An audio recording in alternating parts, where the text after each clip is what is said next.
का पावन सानिध्य आज पूर्वी उत्तर प्रदेश के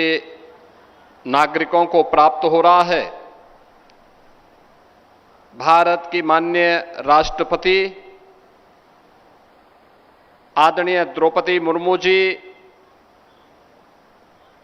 कल से ही गोरखपुर में अपना सानिध्य और आशीर्वाद यहां के वासियों पर बरसा रही है। जोरदार करतल ध्वनि से आदरणीय राष्ट्रपति जी का गोरखपुर की धरती पर स्वागत करके आप सभी गौरवान्वित हों।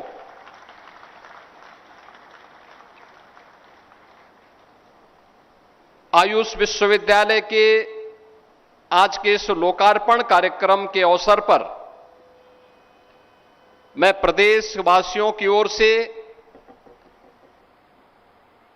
पूर्वी उत्तर प्रदेश वासियों की ओर से आदरणीय राष्ट्रपति जी का हृदय से स्वागत करता हूं, अभिनंदन करता हूं। ये हमारे लिए अत्यंत गौरव का विषय है कि आदरणीय राष्ट्रपति जी ने कल गोरखपुर एम्स के पहले दीक्षांत समारोह में सहभागिता देकर के वहां से निकलने वाले चिकित्सकों को अपना सानिध्य देकर के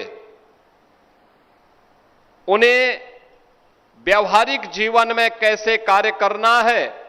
इसके लिए अपना मार्गदर्शन दिया। और आज गोरखपुर के इस ग्रामीण भटड़ क्षेत्र में आदरणीय राष्ट्रपति जी का सानिध्य न केवल यहां के स्थानीय नागरिकों को बल्कि हमारे यहां पर पूर्वी उत्तर प्रदेश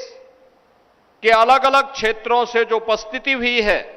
उन सबके साथ साथ पूरे उत्तर प्रदेश को उनका मार्गदर्शन इस लोकार्पण कार्यक्रम में प्राप्त होने वाला है। इस अवसर पर आदरणीय राष्ट्रपति जी का मैं हृदय से अभिनंदन करता हूं, स्वागत करता हूं। यह हमारे लिए अत्यंत गौरव का विषय है कि आज के इस समारोह में अति विशिष्ट अतिथि के रूप में प्रदेश की आदरणीय राज्यपाल माननीय श्री आनंदीबेन पटेल जी का आशीर्वाद और मार्गदर्शन हम सबको प्राप्त हो रहा है। मैं इस अवसर पर आप सभी उपस्थित जनों की ओर से, उत्तर प्रदेश सरकार की ओर से और पूर्वी उत्तर प्रदेश की जनता जनार्दन की ओर से आदरणीय राज्यपाल महोदया का भी हृदय से मैं स्वागत करता हूं, अभिनंदन करता हूं।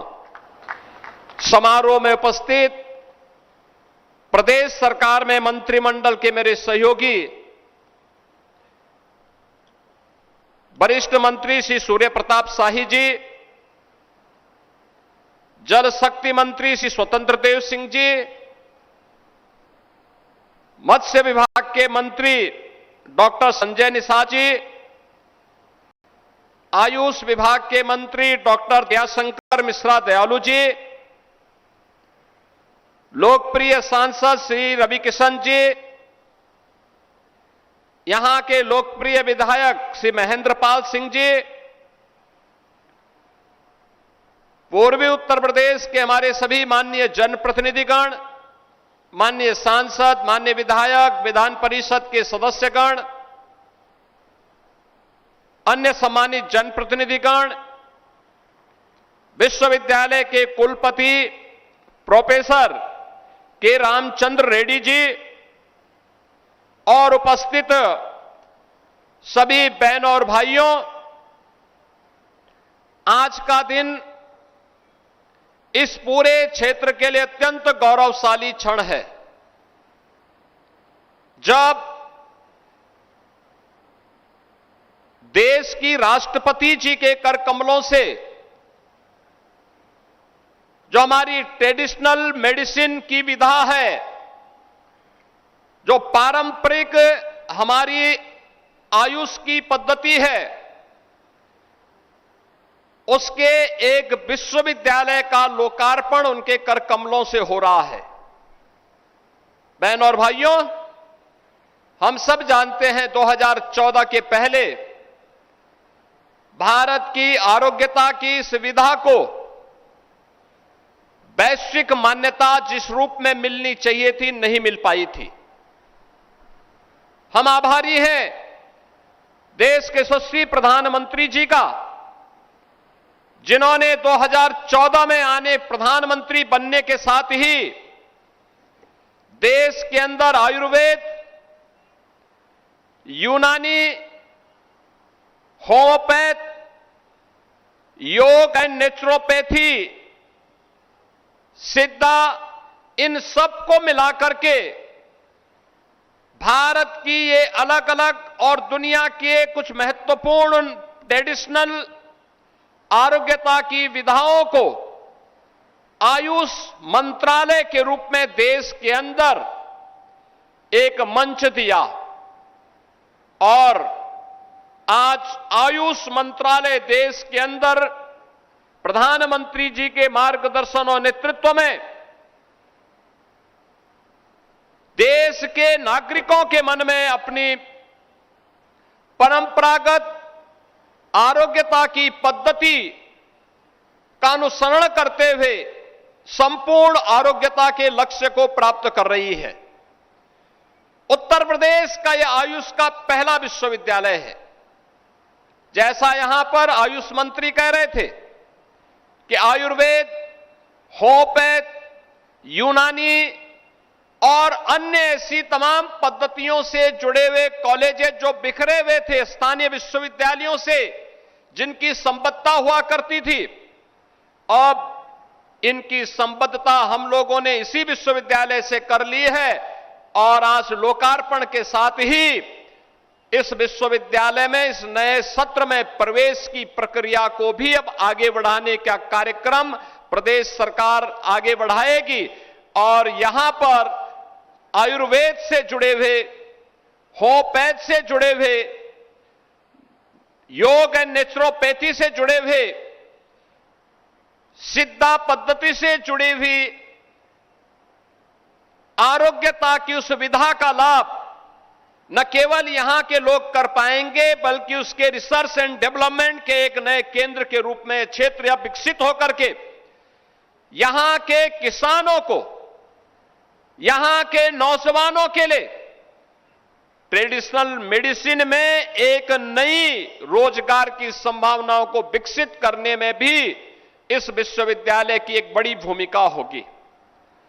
बहनों और भाइयों, गोरखपुर महायोगी भगवान गोरखनाथ की पावन धरा है और जब हम भारत की आयुष की पद्धति की बात करते हैं तो आयुर्वेद में रसशास्त्र और धातु विज्ञान का आविष्कार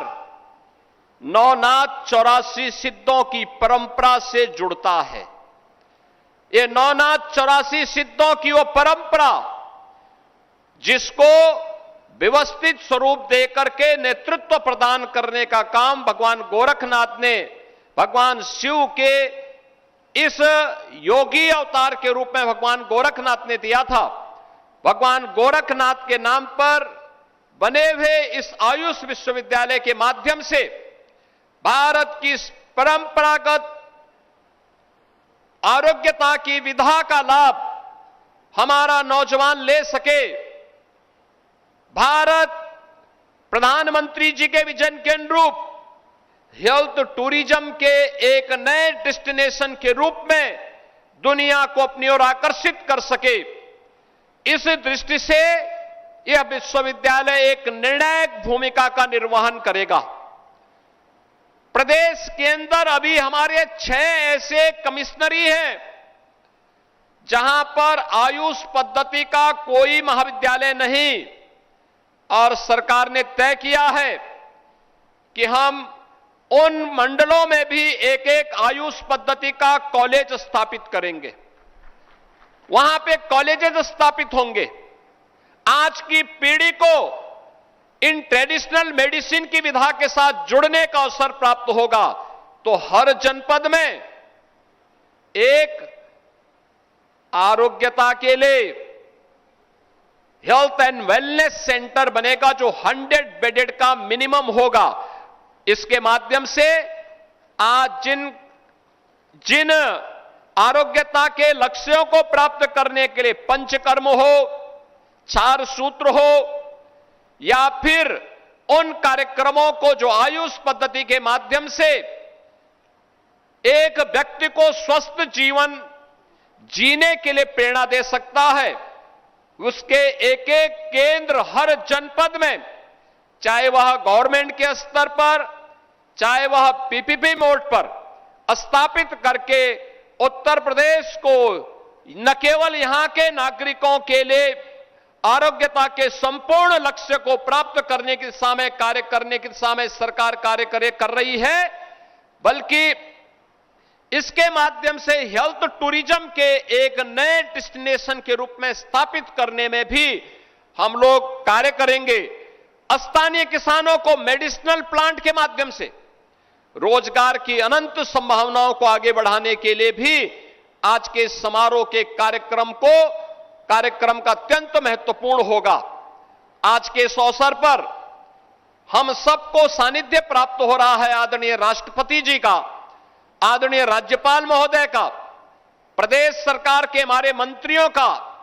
पूर्वी उत्तर प्रदेश के हमारे माननीय जनप्रतिनिधियों का, माननीय सांसद, माननीय विधायक, अन्य माननीय जनप्रतिनिधियों का। स्वाभाविक रूप से हम इसके माध्यम से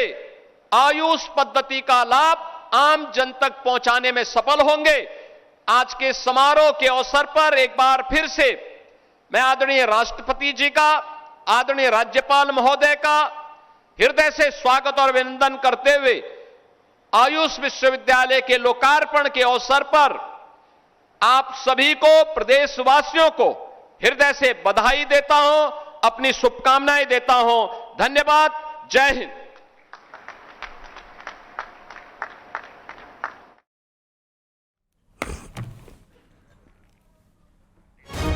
तो राष्ट्रपति द्रौपदी मुर्मू आपको मंच पे दिख रही है, मुख्यमंत्री योगी आदित्यनाथ को आप सुन रहे थे, और राज्यपाल आनंदीबेन पटेल भी बैठी हैं। राष्ट्रपति का आज दूसरा दिन उत्तर प्रदेश के दौरे का। मुख्यमंत्री योगी आदित्यनाथ ने हालांकि बड़ी बातें कही अपने इस संबोधन में। आयुष विश्वविद्यालय का उद्घाटन आज कर दिया गया है राष्ट्रपति द्रौपदी मुर्मू के हाथों। राष्ट्रपति ने किया है आयुष विश्वविद्यालय का उद्घाटन। 2 दिन के दौरे पर हैं उत्तर प्रदेश के।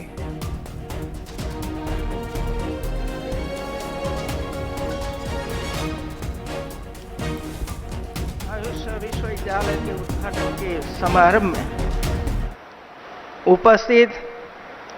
हमारे देश की माननीय राष्ट्रपति श्रीमती द्रौपदी मुर्मू जी,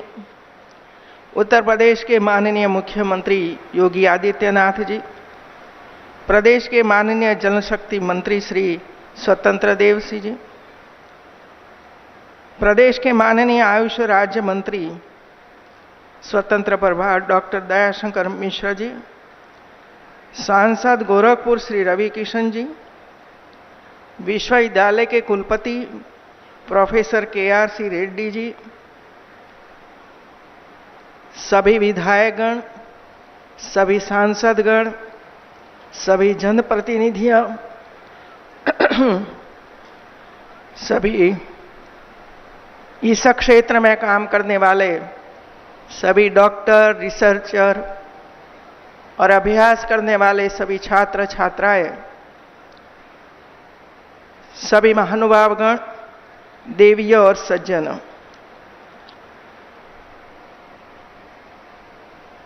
कल गोरखपुर में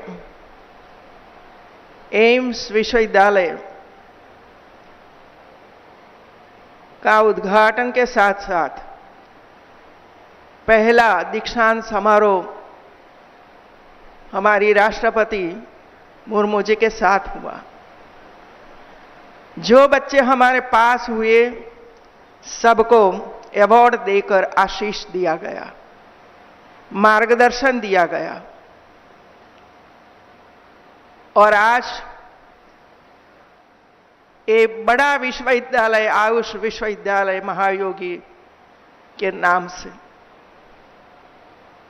इसका उद्घाटन भी राष्ट्रपति जी के हाथों से हो रहा है। खुशी है मित्रों कि धीरे धीरे करके हमारे राष्ट्रपति हो, उपराष्ट्रपति हो, भारत के प्रधानमंत्री हो, कि राज्य के मुख्यमंत्री हो, कि हमारे मंत्रीगण हो, सभी स्वास्थ्य की दिशा में, विकसित भारत बनाने की दिशा में सब अग्रसर है और होना ही चाहिए मित्रों। एक समय था कि कहीं भी हॉस्पिटलें नहीं थी और हजारों बच्चे, हजारों माताएं, हजारे हमारे